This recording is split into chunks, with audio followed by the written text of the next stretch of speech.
You don't want to compete? Yang asked. She sounded shocked. Not that I'm complaining. I mean, I'd love to fight in the doubles. I just thought with you being the leader and all, that I would want to fight? Jean raised an eyebrow.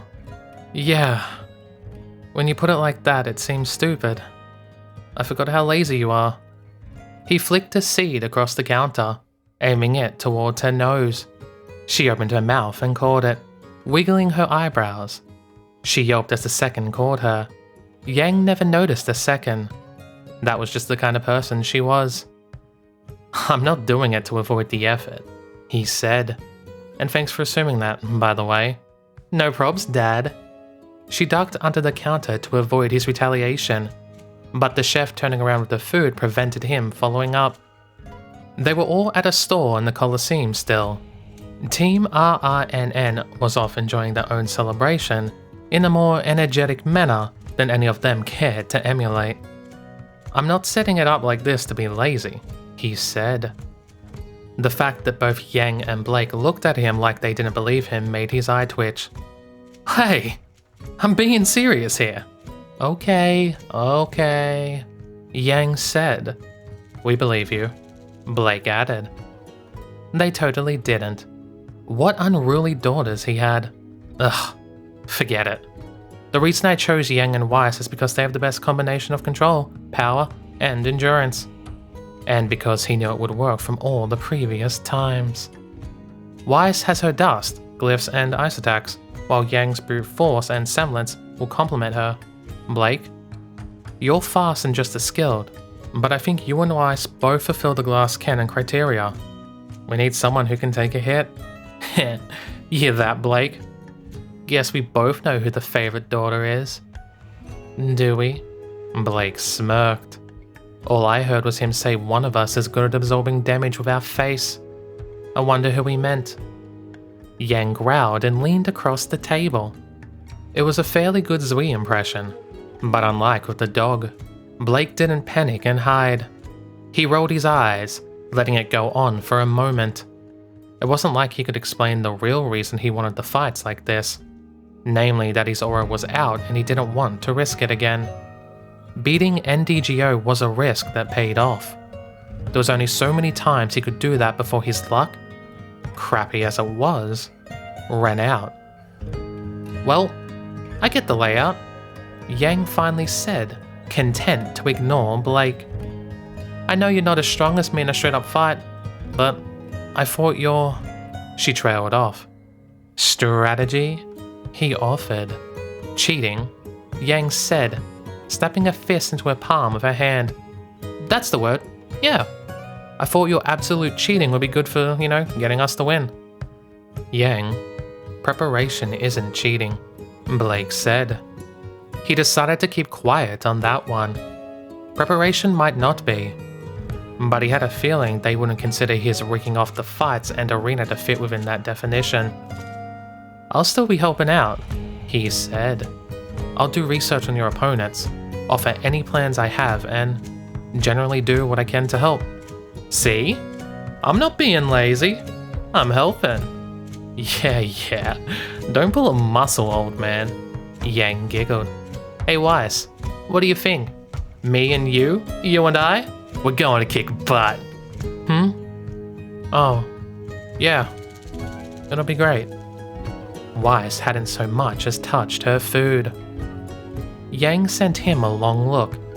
When he turned to Blake, it was to find her doing the same. The message was clear. He was the team leader, and they expected him to do something about this. Well, that or it was the joke about the two of them being the parents of the team.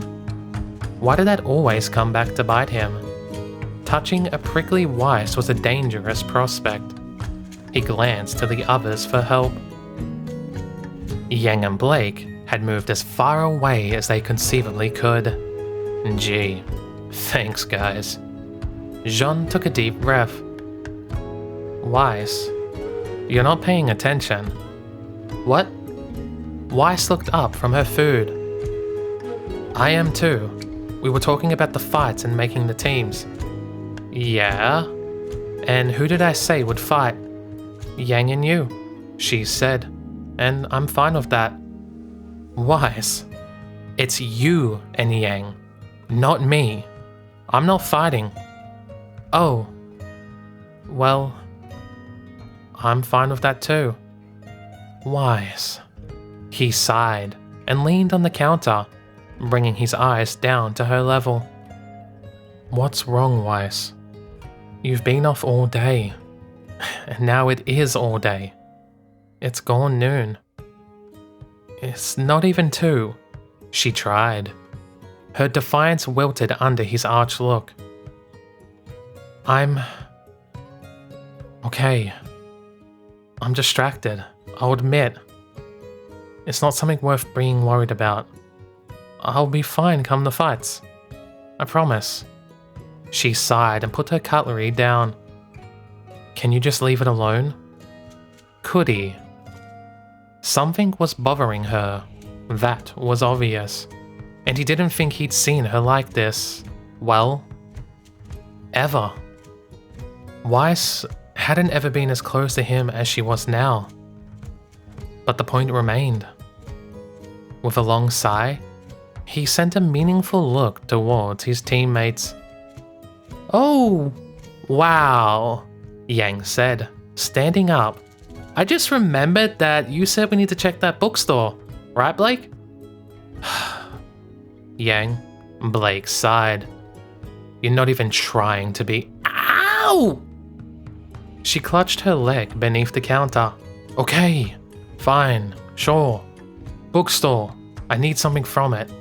She rose and limped off, half dragged by Yang. They didn't even offer to cover their half of the bill. If you think I'll talk just because we're alone, think again. Weiss said. She crossed her arms over her chest. I've already told you. This is personal. I don't want a group discussion, just... leave it alone. I can handle this. He was sure she could, but that didn't make it okay. Besides, when had him being able to handle something ever stopped the 3 of them sticking their noses in? He stood up, with a sigh, tossing some line to the man behind the counter. Let's go for a walk. But I'm still eating. Weiss. You haven't touched it. She looked down to her meal, then sighed and pushed it away. Fine. She stood up, mouth set in a firm line. Let's walk then. Ugh. Did she have to make it sound like that?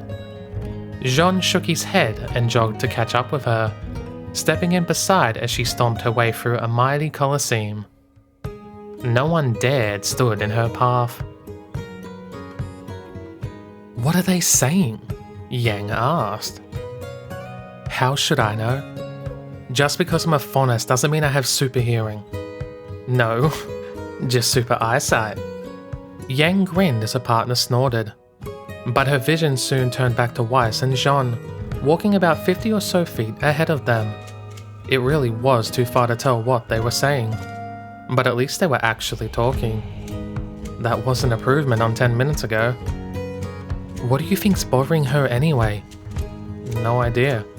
She was fine before she met with her sister. You think her sister disapproves of Jean? You think she doesn't? Yang grimaced. It was a fair point. She wouldn't have approved of him with Ruby either. If she didn't know him as well as she did, that was. On the outside, he looked like a lazy, unmotivated skirt chaser that was doomed. He wasn't on the inside, but she doubted Winter Sneak cared enough to dig deep enough to see that. Screw what they think, she said. I doubt Weiss would give up so easily. It's not in her nature. I don't think she would either, Yang. That's what makes me think it's not about that. Blake tapped her shoulder and gestured for them to move. They stepped out from behind a store and mingled with the crowd. Yang followed Blake's lead. While stalking them had been her idea, and something Blake was initially reluctant to do, Yang still knew her partner knew more about being sneaky than she did. Can't we get closer? Jean will sense us. Blake said. Her eyes were locked on his back, her legs bent to jump aside if needs be. Trust me, Yang, he's more perceptive than you realize. With so many people around, he'll be distracted. But if we get close, he'll know. And how long have you been stalking him to figure that out? Blake's cheeks darkened. It was a while back, she admitted. And not for whatever twisted reasons are in that head of yours. It was back when I didn't trust him. He was hard to sneak past, and sometimes would catch me even though I tried my best. She frowned. He kept sneaking up on me too. I don't mind telling you how difficult that is. Yeah. She could well believe it. Her partner was scary perceptive at times, and that seemed to be nothing compared to their team leader. Just another reason he was such a mysterious guy, she guessed. Not that it mattered now. She just wanted to make sure he didn't bail on helping Weiss out. She trusted him enough to leave his secrets to him. Jean and Weiss moved slowly around Amity. They started in the fair and trade stand area, but quickly made their way to quieter pastures. That brought more risk for them, and Blake had them move even further back, nearly 100 feet or so behind. Well, at least Weiss was more likely to talk in a private setting. Maybe he was even going to comfort her over it. I suppose we can leave him to it. He's not one to leave her hanging. Blake grabbed her arm and hissed. It was shock enough to make her jump, and also to look at the two. Had they been seen? No. Weiss and Jean were still moving forward, as opposed to looming doom on them with dark eyes and the threat of punishment. What is it? Yang whispered. That person. Blake said, lifting Yang's arm in the direction of a tall figure in a dark grey hoodie. They had their hands in the pockets of some black trousers, and their hood drawn up. Yang didn't see anything unusual about them. It wasn't a cold day, but it wasn't hot either. What about them? He's following Jean and Weiss. Yang looked again, this time with a faint scowl. He was headed in the same direction as the two, but she wasn't sure in what way he was following. Still, Blake knew this kind of thing better than she did. How can you tell? He's taken the same turns they do, and he's remained at least 20 feet back at all times. Is that important? I guess you wouldn't know. Blake sighed and tugged her along, this time following the figure instead of their teammates. It's an old rule about 20 feet is the optimal range to attack someone with a melee weapon. The idea that a normal person can't draw a weapon and fire in the time it takes the aggressor to reach them. Within the White Fang, it became standard operating procedure for when you need to tail people. Always stay at 20 feet. Does it actually work? Blake sighed. Not really. Maybe against normal people, and assuming a normal attacker, it might. Against a huntsman or a huntress, though? You've got to consider that they can draw faster, move away, or that the attacker might be able to close the distance faster than a civilian could. Either way, it's still something a lot of people believe, and that's why he's suspicious. Blake's eyes narrowed. Well, that and his body language and outfit. A hoodie. About the only way you could cover your face without looking suspicious. The only way if you're not Ruby, anyway. She looked him up and down. Hands concealed. Possible weapon. Not a very big one if those pants are any indication. Oh man. I thought we were going to have a peaceful day, and now this? I could be wrong, Yang. Blake warned. She didn't sound like she believed it. Might not be a threat, Yang agreed. One of Jean's paramours? Or even someone who likes Weiss? I don't suppose it's Winter Snee in disguise. Blake snorted in amusement at the image. The shape was all wrong, not to mention the idea of a Snee skulking around like that. Yeah. This was something different. Let's call to our little friend and ask them some questions, she said. If it's just some weird fanboy, then we can scare him off. Blake nodded and moved on, eyes focused on the interloper. Now that he had been pointed out, Yang started noticing the signs as well. He kept a little too close to the walls, where he could hide if needs be. He also dragged his feet reluctantly, and slowed down whenever Jean and Wise stopped. Her eyes narrowed when he started to speed up. She tensed, expecting an attack, but he turned down a separate corridor and away. Blake cursed. "He's seen us," she whispered. "Quick, before we lose him." Yang nodded and rushed after her, sparing a quick glance for Jean and Wise as they slipped down the corridor. They didn't react, and probably hadn't even noticed. They were gone entirely as Blake led her through a door marked "Employee Only" and into a T-junction. "Left," Blake hissed, leading the way up ahead, at least 50 feet or so. Yang could just make out a door swinging shut. Less than 5 seconds later, her shoulder rectified the situation. It was some kind of cafeteria. She caught the hooded figure in the back, opening a metal door and sliding inside. They were gaining on him. They darted through the room, Blake hopping over a stainless steel counter and sliding on to the other side. Yang hopped atop an offline cooker, kicked off and landed on a cabinet to cut a few corners. The metal door slid open, slamming behind them as they pushed through and after the figure, who looked back with a panicked expression, darting down another corridor. "I'm guessing this is a pretty obvious admission of guilt," Yang growled, increasing her pace. "Seems like it. Should this place be so empty? Where are all the staff? Fight's over. Maybe they took a break. It's still too deserted." Blake's eyes narrowed. "Be careful, Yang. I don't like this." The warning was just serious enough to make her nod and avoid a punned response. She activated her weapon, feeling the gauntlet snap into place around her fist. She already had her suspicions. Why wear a hood unless you had something to hide? The pitch-black room they burst into as good as confirmed it. "Ugh, White Fang!" Yang grunted. She couldn't think of anything else who'd be able to make it through a dark room with such ease. Damn Faunus night vision. Was this how General Lugan fought? "Blake, is there a light switch around here?" "Allow us." A voice echoed. There was a loud clapping sound as a switch was pulled, followed by the echoing blink of a long, white tubes on the ceiling flickering to life.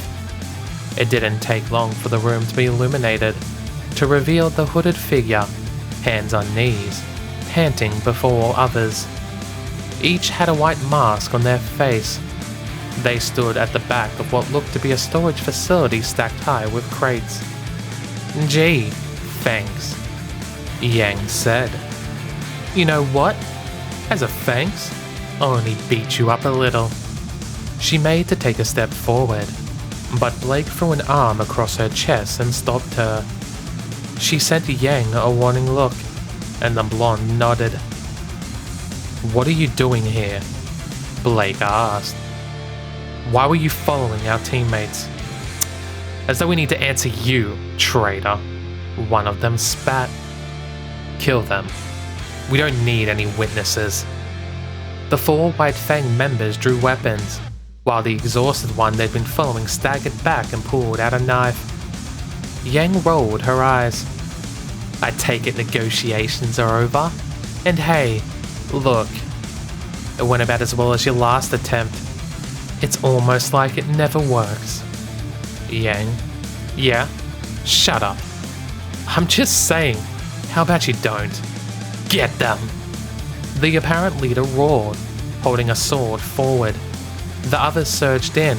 They crossed the room as quick as they could, leaping over discarded boxes and broken crates. Yang turned to Blake and grinned. "I told you so."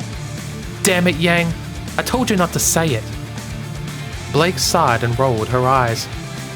There's 2 on the left, 2 on the right, and 1 in the middle catching his breath. Whoever makes it to him last has to interrogate? Blake smirked. You're on. The White Fang reached them at the same time, but they took the fight elsewhere.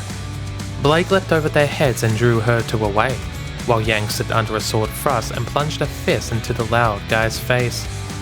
The mask cracked, followed by something underneath, and he flew back into a racking system. He landed hard, cracking a crate, but staggered back to his feet with a growl. Huh. They had aura. Well, that explained a little bit of their sudden bravery. Maybe these were slightly more efficient White Fang. It wouldn't make a difference here, but it didn't bode well. Fucking die, human. Nah. Yang blocked the second one's club with the back of her arm. It sparked once, and then delivered a painful shock through her body. Her nerves flinched and muscles spasmed, but she was able to grit her teeth through the pain and grab the bastard's collar. The current connected, shocking him as well, and he fell back with a yelp. She followed through, catching his wrist and twisting it so that he dropped the stupid thing. She stepped into his guard and elbowed him in the chest, then swept the leg back and kicked his feet from under him. As he fell, she caught his face with one knee. The second came back with a battle cry and an overhead swing. It whistled past her face as she stepped aside, clinging loudly against the floor. Her eyes widened, one revealed by the broken mask as she pressed her gauntlet to his chest. He flew back as she unloaded. You know, we do take it easier on people without aura, she said. Suddenly having it doesn't mean we're going to lose. Damn you, he growled. You think this will change anything? Your time will come. Yeah. Yang rolled her eyes, more than aware that someone would have heard the noises and raised the alarm. Technically speaking, they weren't doing anything wrong in stopping these guys, but she didn't want to take the risk. This wasn't an area they were meant to be in. She gripped him by the collar and hoisted him up, smacking aside a knife he tried to bring out to stab her with. Why were you following our teammates? I'd rather die than tell them. Boring! Yang sighed. She punched him in the temple and breathed a sigh of relief when he fell unconscious. It wasn't like she was going to get anything out of a fanatic. With more care than he really deserved, she laid him down next to his friend and then turned to the runner. Blake stood over him, a cocky smile on her face. Balls. Best 2 out of 3? You took too long. Yang sighed but stormed forward, leaning over the downed man with a frightful expression. Up close, he appeared to be some kind of mouse faunus, but the angry look in his eyes said he wasn't as cowardly as one. She knelt down and placed a hand on his chest, keeping him down. What were you doing following our teammates around? Go to hell. Great. More martyr types. It was like Mountain Glen all over again. If it were Jean in his shoes, he might have gotten answers from this guy. He wouldn't be afraid to cuff them around the ear, threaten them, maybe even go with an interrogation. Maybe worse. She wasn't Jean though, and she couldn't do that. But she could pretend. Look, I'm not in a great mood. It's the Vital Festival, my teammate is in a weird mood, and you're getting in the way of me finding out what's wrong with her. Her hand gripped his neck. So, tell me why you were following them, or who sent you, before I start squeezing. Who sent me? He laughed. The White Fang sent me, bitch. Who do you think? Damn, that was bad. He clearly thought he was something hot and that he hadn't given anything away. But he had. This wasn't an opportunist attack. This was premeditated. But why? You were following our teammates? She said. A strange idea came to her mind. Which one specifically? He spat at her, and she winced as it dribbled down her cheek. Filthy fucking human. Her fist caught him in the face, and he slumped on the floor. Yang! Blake rolled her eyes. Nice interrogation. We sure found out a lot. Ah! He wasn't going to talk, and I wasn't going to torture him. Could you? She added, watching as Blake looked away. Yeah, that's what I thought. Here, help me tie it around these guys. We can use their clothing. Why are we doing this? Blake asked, nonetheless helping her remove their jackets and tying them together along with Yang. Shouldn't we just hand them in to the authorities? Someone will be on their way anyway. I'm not sure I want to be found in a restricted area when they do. She leaned back and clapped her hands when the work was done. These guys wouldn't be going anywhere fast, and the people coming to check out the noise would find them all nicely trussed up and ready for prison. These idiots aside, this is bad news. It is odd that the White Fang are active like this. Is it? The Vital Festival is big. If they did something here, it would make a real statement. True, but it would turn everyone against them, human and faunus alike. Blake sighed. The festival is a celebration of peace and our ability to defend ourselves against the grim. It would be a suicide attack, even if they were successful, assuming they're smart enough for that. The White Fang haven't exactly been Class A masterminds lately. Blake shot her an annoyed look, likely taking that a little personal. Just because some of the grunts are simply doesn't mean you can assume the rest are. The White Fang has existed for some time. If they were incompetent, they'd have been crushed long ago. Fine. We'll go with that. You think this is targeted then? It has to be. Blake looked down at the tied-up faunus. Her eyes narrowed. I'm not sure who it's against though. If it's against the team as a whole for what we did at Mountain Glen, then that's one thing. It could be against Weiss personally as a Schnee though. Or Jean. Yang added, and drew a sharp look from Blake. Why would they target him? He was at the warehouses too, remember? We didn't see him, but the trackers said he was. It's possible they saw him. Blake growled something under her breath but didn't argue the point. We should go, she said. We're risking being caught with these guys if we stay. Are we sure we don't want to? I don't think we'll be in trouble for this. I'd rather not deal with it. It'd be more stress for Weiss and Jean. Okay. Blake nodded and followed her out of the room. The two of them ducked down a corridor as she heard feet running to their location. At least the White Fang will be picked up without any fuss. As they made their way towards the exit, Blake whispered, What should we tell the two of them? I'll take it we are telling them? Kinda have to, Yang said. They'd be in danger if we didn't. Let's leave it until tonight though. Let him deal with Weiss's problem first. Blake nodded. The two of them slipped back into the crowd soon after. Weiss didn't open up to him like he hoped, but she did seem to fall a little. He knew better than to dig, since she'd just get defensive. And so instead they talked about the tournament, Beacon, and also his family. Anything so long as it got her talking, and not talking to herself. It worked to a degree, and she did seem to liven up a little as they wandered aimlessly about. He half thought someone was following them, but he rolled his eyes and ignored it. Yang and Blake, most likely. Those two really were nosy. They stopped a while back, probably bored of their small talk. Juniper and the others are enjoying their food more than the fights, he said. I know they watch whenever our team is in one, but they really don't like seeing kids beat each other up. A culture thing? Weiss asked. More of a family history thing. I could tell you, but it's a long story. Short of it is that Mum's had run-ins with Grimm before and doesn't see the point of huntsmen fighting each other. And Dad, well, he came from a controlling family and hates when huntsmen fight for things like glory instead of saving lives.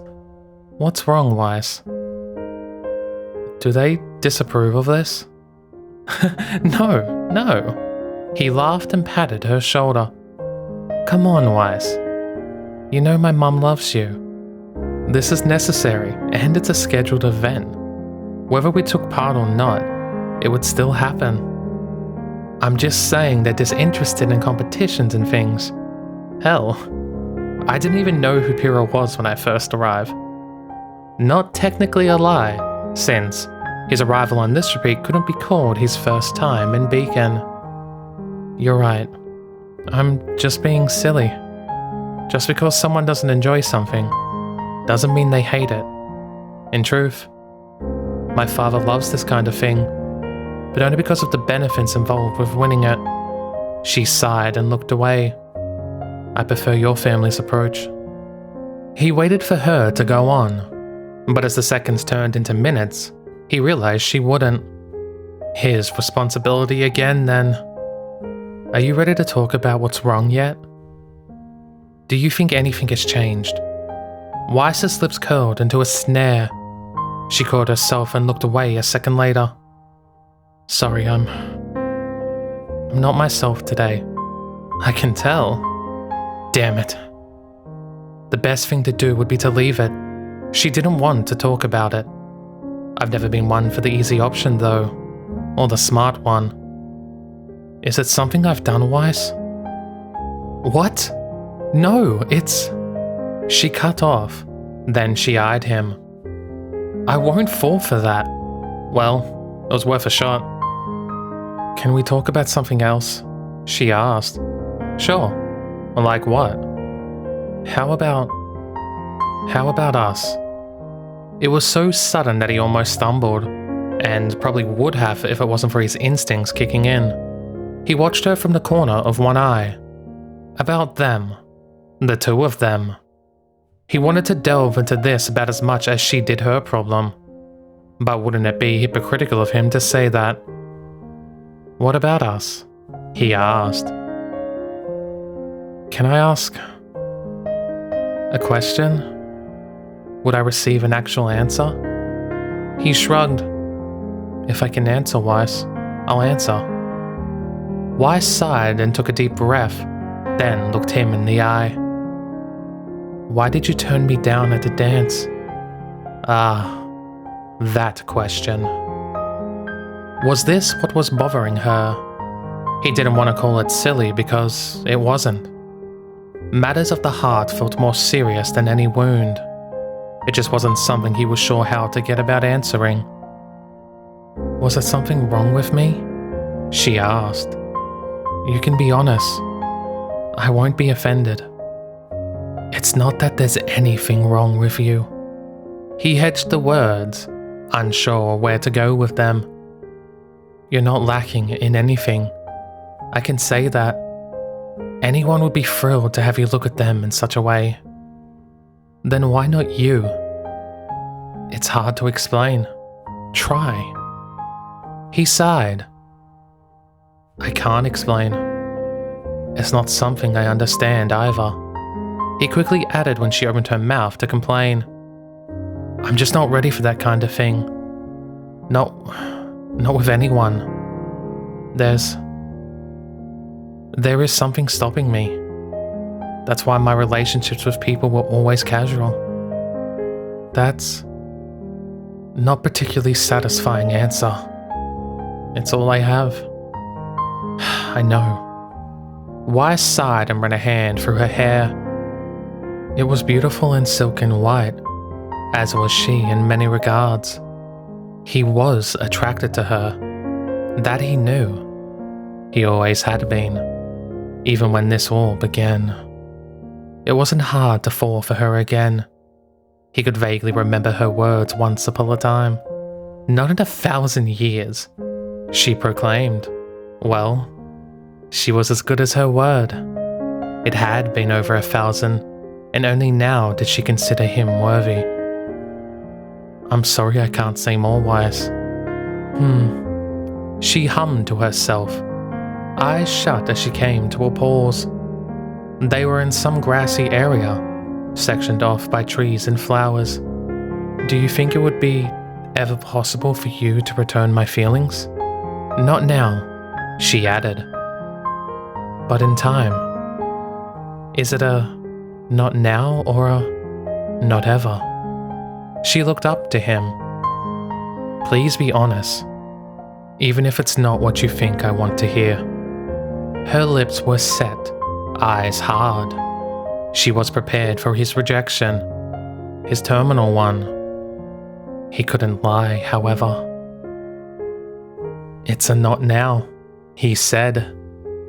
I think I could fall for you in time. If there was a time, that was. If that happened, if it all ended, he'd fall head over heels for her. Funnily enough, the answer didn't seem to please her. She muttered a curse and looked away. I feel like it would have been easier if you said no. I could have tried to move on. I could have lied, he offered. No, she glared at him. Don't do that. Don't lie to me. He shrugged hopelessly. He told the truth. Now he wished he could give her a better answer, or accept her then and there. He couldn't though. There was too much risk, too much struggle, and too much to focus on. If he was to beat Cinder, then all his attention needed to be focused there. If it worked out, maybe he could revisit this idea then. Do you ever think of missed opportunities? Weiss asked. Do you ever wonder what might be different? What might have changed? How things could have gone a different way? Do you ever regret not being able to change things? All the time. In his lifetimes especially. Where's this coming from? I don't know. I keep thinking about the past, about opportunities I might have missed, and then I think of the future. She sighed and looked away. I don't know what the future holds. None of us do, he lied. That's why it's the future. Is there something you want from it? You. He felt heat rush to his cheeks. Gods. Over 1,000 years and she still made him blush. Her laughter said she noticed, and that she'd found it just as funny. Among other things, she laughed. I want to change the SDC. I want to repair our reputation. I want to make life easier for the Faunus. And I want to disband the White Fang. Not through force of arms, but through diplomacy. Those are all good dreams, Weiss. You could do all of those things. Can I?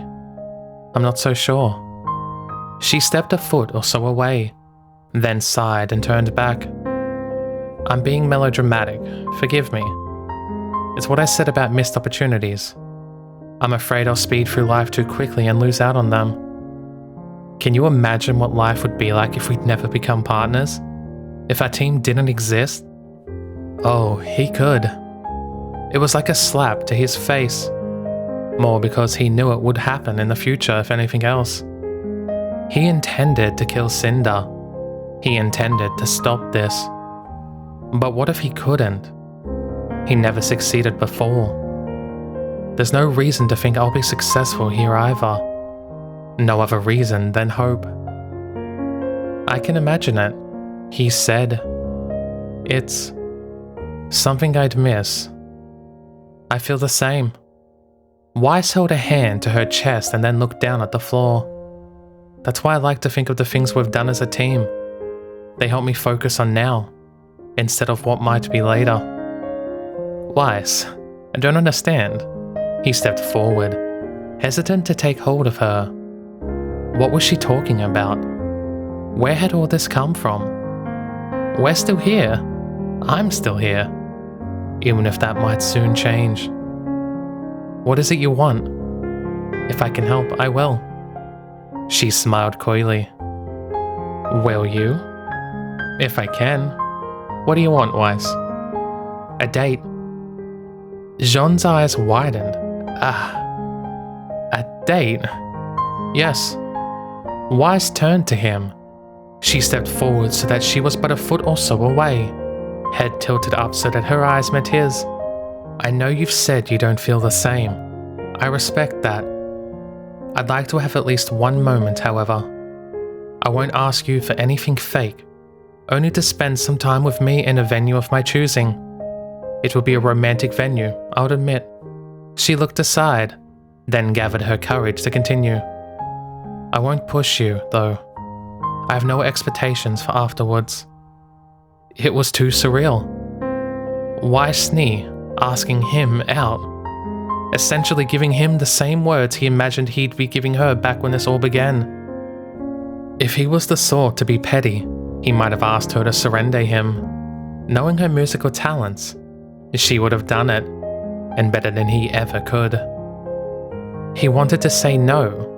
No. That wasn't true.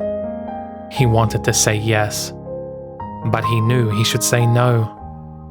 This would invite heartbreak, while also leading Weiss on. Even beyond all that, it was a needless distraction when he should be focused on Cinder. Could he call his partners a needless distraction, though? She was important to him, and in a way, didn't he want something to take away from this too? If he failed here, and in his mind, deep inside, he knew he would, then life would reset. Even if he retraced his steps as best he could, there was no guarantee things would turn out like this again. If they did, then he'd be as doomed come the end as he was now. If this time failed, and he had to try again, then he could never revisit this moment again. Weiss would be there, but she wouldn't be this Weiss, his Weiss. Yang and Blake would be there too, but they wouldn't be his girls. They wouldn't be the team he loved. Their jokes wouldn't be the same. Their room wouldn't be the same. Nothing would. Yang would never laugh and call him dad, and Blake wouldn't subtle lean in his direction if he touched her hair or ears. He could relive this life over and over, but it was different each time. Weiss was right, whether she knew it or not. If he said no here, there was a chance he would regret it to the end of his days. Even if nothing came of it. Even if he didn't want anything to come of it. He wanted something to remember this life by. One date, he said, I'll agree to that. Weiss seemed relieved more than she did happy. In fact, it didn't look to have cheered her up as much as she hoped. She bowed her head. Thank you. You have no idea how much this means to me. Clearly I don't. I'll make arrangements, she went on. I know it's short notice, but would tonight be okay? Tonight? He winced. I don't have anything to wear. Plus, what would be open with so little time? I'll handle it. Being a Snee does have its perks after all. You could wear your suit from the dance if you still have it. She waited for his nod. She knew full well he had it. They lived in the same room after all. Perfect. Thank you. Her smile became a little more earnest, and as she moved away, it was with more excitement than she'd shown all day. I'll have everything handled. Could you pick me up at Winter's room, say, 7? Yeah, sure. That would give him some time to ask Yang for help. She was better at making herself look nice. And him too. Weiss nodded and made to move away, but he called out to her. Weiss, wait! Why the rush? In fact, why is all this so important? She hesitated a few feet away from him. Her head turned, but not far enough to face him. White hair covered her eyes. I want a memory to hold on to, she whispered. A memory? Yeah. Something unforgettable.